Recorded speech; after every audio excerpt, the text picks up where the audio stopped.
watching Southern Nevada's #1 choice for news. This is News 3 at noon. And yes, there is a reason why I'm wearing these sunglasses. His decade-long career includes comedy, drama, song and dance, and he's not about to stop yet. Blues brother himself, Dan Aykroyd, is with Sue. He's in the house. Dan? Elwood would be pleased with the display of the glasses and blue shirt over here. And we've got the whole Blues Brother thing happening here, Dan, and it is such a pleasure to have you here. Thank you. We're so happy to see you. You're performing at the Aladdin, one night only in Las Vegas. That's correct. Elwood and Brother Z will be there with a terrific band on Saturday night, and in the new Aladdin Theater, which of course is beautiful, state-of-the-art, marvelous.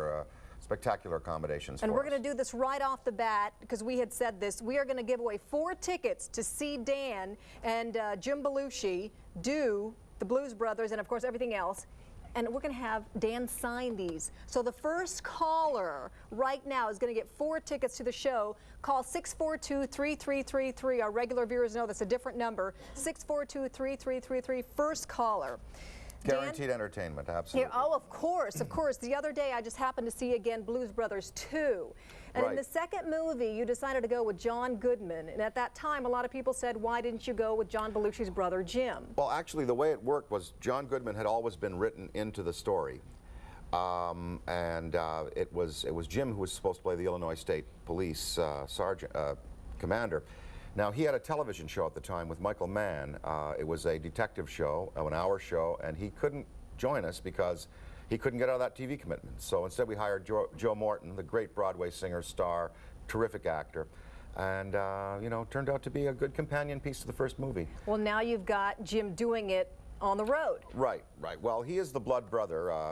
Jim Belushi portrays Brother Z, the blood brother of Jake, and he's got great moves. He's great, you know, fine vocalist, great dancer. We have a neat chemistry on stage. I think people that come and see it will see that it's a show where you get your money's worth. Oh yeah, of course the Blues Brothers started on Saturday Night Live, and you and John Belushi had a love of music. That's how that skit got started. And tell us a little bit about how it evolved into what has become today. Well, Steve Martin invited the band to perform for his show at Universal Amphitheater. We were his opening act, and it was Belushi who had the brilliant idea of why don't we just make a record here.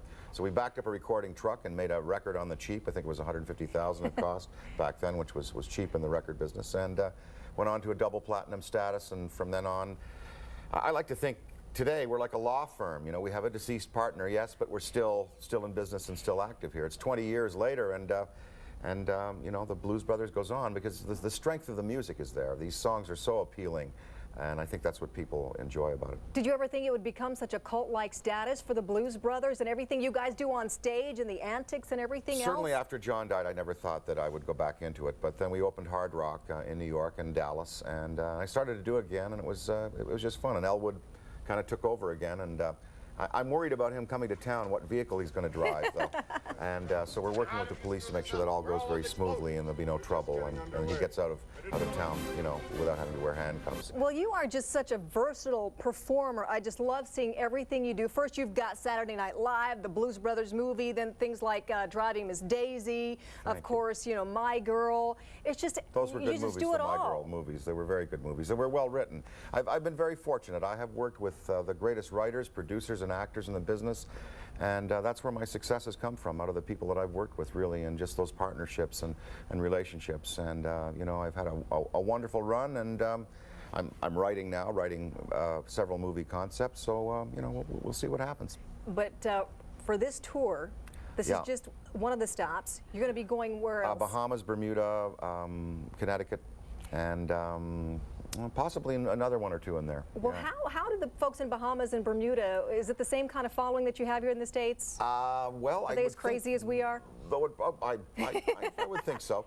I believe those are corporate events, so there'll be private parties for some lucky corporations. Very lucky. And we have a lucky winner here too, Dan. Oh, Brandy, what's her last name? Nevis? Nevis. Brandy Nevis. You're going to get, Dan is going to sign him right now. There is your pen. Dan Aykroyd signature. That's just amazing. Is Everybody, that please. Brandy with a Y? Is that with a Y? Do we know?